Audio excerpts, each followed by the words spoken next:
Hello and welcome, I'm Oles Garjuk and you're watching Head to Head with UATV. The party of new Ukrainian President Volodymyr Zelensky is set to secure a historic win in the recent parliamentary election, which would mark the first time in the country's modern history that a single party will command a majority in the Verkhovna Rada. Four other parties were set to clear the 5% threshold required for getting into parliament through the party list seats.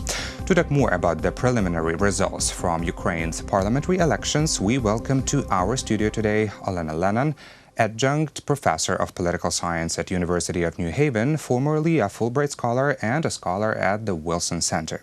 Hello and thank you for coming. Thank you so much for having me. It's a pleasure to have you in the studio. So let's get to the discussion. The preliminary results. So the servant of the People Party will be able to form the majority individually. So far, it won 254 seats in the parliament, which is an absolute majority.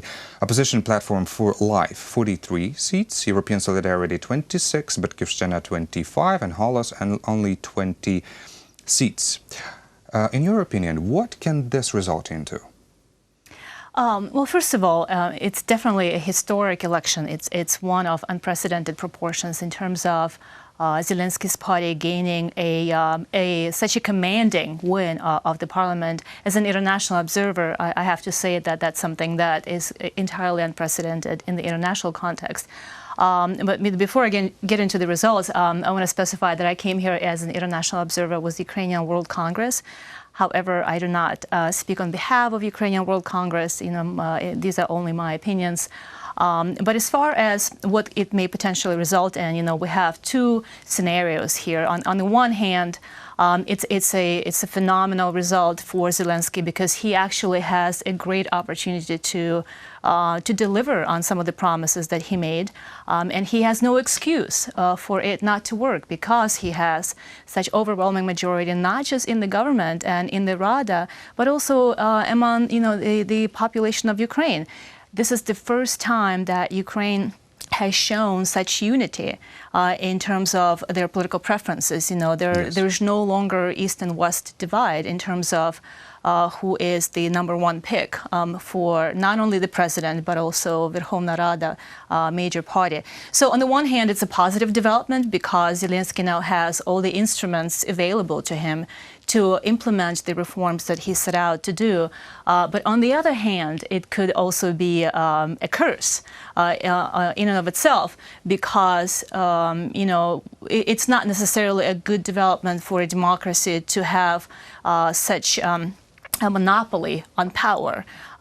Even with the best intentions, governments that monopolize power, across the board from legislative to executive branch, may in fact backslide into a more authoritarian single-party initiatives by silencing opposition, by undermining minority votes, and in fact promoting sort of a singular vision for the country. So it may not necessarily be a good development in terms of Ukrainian democracy, and we have seen a lot of examples, including in Western democracies, where democratically elected leaders that enjoy such immense popularity backslide into more authoritarian regimes. It happened in Hungary and Turkey, and I'm not so sure that Ukraine is immune to those developments, especially because governments that enjoy such popularity and have such commanding lead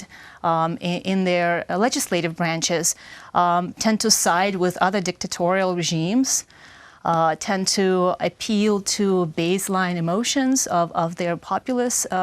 So it's a blessing, but at the same time it could be a threat. A threat as well. So all eyes are on Zelensky right now to show leadership, and he faces an uphill battle in this, but at the same time, it's an incredible opportunity, one of historic proportions that I hope that he will deliver on. Yes, that Ukraine can actually grow without having all these scandals in the Verkhovna Rada. But we do remember that Volodymyr Zelensky was promising to serve only one term as the president of the country. So let's see if he's going to adhere to this position later. But also, I would like to know your opinion about the elections and constituencies, because of course, we couldn't know from the national exit poll the result that the majoritarian election, part of election, is going to bring, and we see that the servant of the people still wins the majority. But there is the other concern that many candidates who are actually right now becoming MPs, they're lacking competence because their background is nothing about lawmaking, but about being a wedding photographer or being a TV presenter who knows nothing about lawmaking, basically. So what are your thoughts on this? And in your opinion, how long would this transition period be for these new MPs actually to get enough of competence and to get enough of their build-up position in order to resist from a very charismatic leaders that are also going to be in the parliament? This is a great question, and it's one that concerns not only Ukraine, but I would say the entire world right now, because populism is on the rise. Populism has swept through Western Europe, and in fact, we're seeing similar trends in other democracies as well, with people voting in individuals and candidates who are completely outside the system. So again, it's a world trend right now. Yeah. They're just supporting the party's leader, and they would vote for the candidate because this is the representative on the local level. Absolutely, and I think that many candidates in this last election exploited that because people voted for them under the Zelensky brand, under the brand of the servant of the people. So the brand right now has a lot of credibility. And a lot of people, of the character that you described, exploited that brand to promote their own candidacy and to have access to a legislative agenda. Again, so it's diversity is good on the one hand. In a way, so many new voices and so many backgrounds is a good development because it may in fact present a check on authoritarianism. We don't necessarily know if Zelensky's party, the servant of the people, is cohesive, whether there is a unity of agenda within their own party, given the diversity of its members. So on the one hand, it's a good thing that it's such a diverse group of people. But on the other hand, of course, we're worried about lack of experience. We're worried about, lack of professional and government experience, and it may present an opportunity for some people to exploit that position for their own benefit. So that's, and obviously mistakes will be made. Now, the question here is, how, of what proportions? Are these mistakes that we can live with, or are we simply giving up power to, a new group of incoming oligarchs who will be exploiting their government positions for their own benefit? But one thing that I think that can rescue that, or that can save that situation, is for Zelensky to do his best to implement one of the key reforms that I think is absolutely essential right now, is removing the impunity of parliament members. He does need constitutional majority to do that, to proceed with that reform. Right now, he has the majority, but he doesn't have constitutional majority of 300 people. But I think that this ninth convocation might also be willing to be enshrined in the history by having actually this agenda on among one of the top tasks for this convocation. Well, I would expect. I don't know what's going to happen, but I do remember the latest news that Dmytro Razumkov, the leader of the Servant of the People Party, he also published the bill, presented the bill that would deprive the MP of mandate, basically, if the MP is not present at 30%, if I'm not mistaken, 30% of the sessions. I think it's a great initiative, but at the same time, attendance alone doesn't guarantee a good outcome. You have to be effective, you have to vote and do something. We don't know how they're going to vote. But at least this would be a disciplinary measure, because it was lacking, Right, absolutely. I think everything helps. And it's good to see those initiatives. But I do think that impunity may, in fact, remedy the situation that we're in, because a lot of new people may not necessarily have a lot of sway politically, especially running as independent members. But what this position means to them, that a lot of new candidates want this exactly because it gives them impunity. They may not necessarily hope or even have the ambition to influence the political process, but they do, in fact, seek impunity. And that's one of the historically the way the Ukrainian parliament has been set up is that it invited people, with various ambitions who wanted to take advantage of impunity and impunity alone. So I think, taking care of that particular measure and removing parliamentary impunity might in fact help us with ensuring that people are there for the right reasons. That they're actually they're there to do their jobs, and they're not there to exploit the system for their own benefit.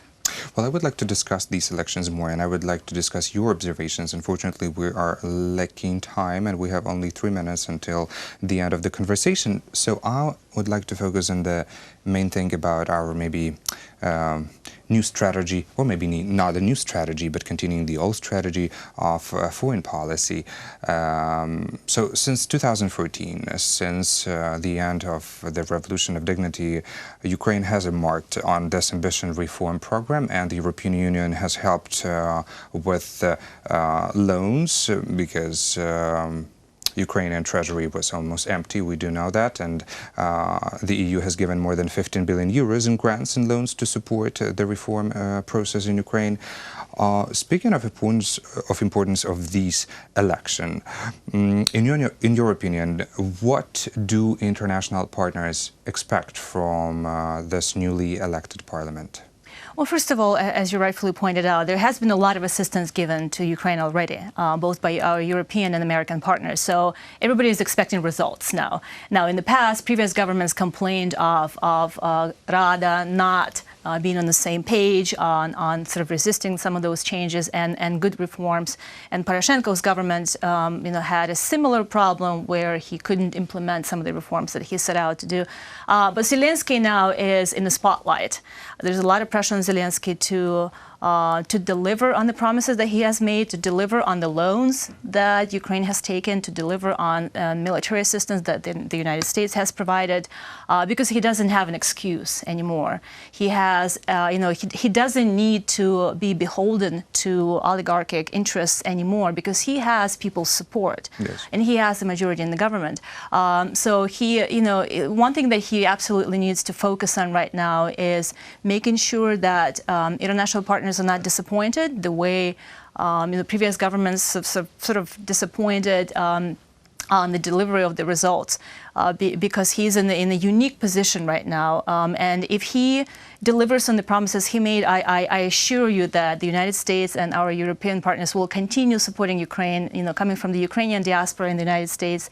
I can speak on their behalf to say that there is incredible amount of support towards Ukraine, and the United States is absolutely interested in a sovereign, strong Ukraine. Of course, one of the biggest allies, for sure. Absolutely. We just want to see more NATO and EU alliance messages coming from Zelensky, and the international partners will respond in kind. Thank you so much for this comment. And the very last question, speaking of Parliament, what would be the most urgent tasks to implement so the Parliament kind of earns this image of an effective Verkhovna Rada? Well, as far as I know, this election has been about 3 main things. So one is, of course, ending the war in Donbass, or at least ceasing violence. The second issue, a very important issue, is corruption. And fighting corruption, and the third issue is improving the well-being of Ukrainians, improving social benefits and improving the quality of life. I think that the #1 priority right now, especially for the international partners, is fighting corruption, because that's the stumbling stone in many other reforms. Yes. And Zelensky actually investigating corruption is not enough. What Zelensky needs to do right now is to actually follow through those investigations, by the National Anti-Corruption Bureau and other agencies, and we need to see people prosecuted and jailed. I think that would send a very strong signal. So it's not enough to investigate. There has to be follow through. People need to be removed from offices, prosecuted properly, and sentenced accordingly. There was a proposition to audit all the law enforcement bodies. Do you think that would be an effective measure? I think it's a good start. Continue? I think it's a good start. But yes, again, I think auditing and investigations have been done before, but we need to take it a step further and actually see the outcome. Thank you so much. Thank you, Olena, for being a guest today in our studio, and thank you for delivering these valuable information and your comments. Thank you. Thank you for having me. That was Olena Lennon, adjunct professor of political science at University of New Haven, formerly a Fulbright scholar and a scholar at the Wilson Center. Thank you for watching Head to Head. I am Olena Lennon. Goodbye.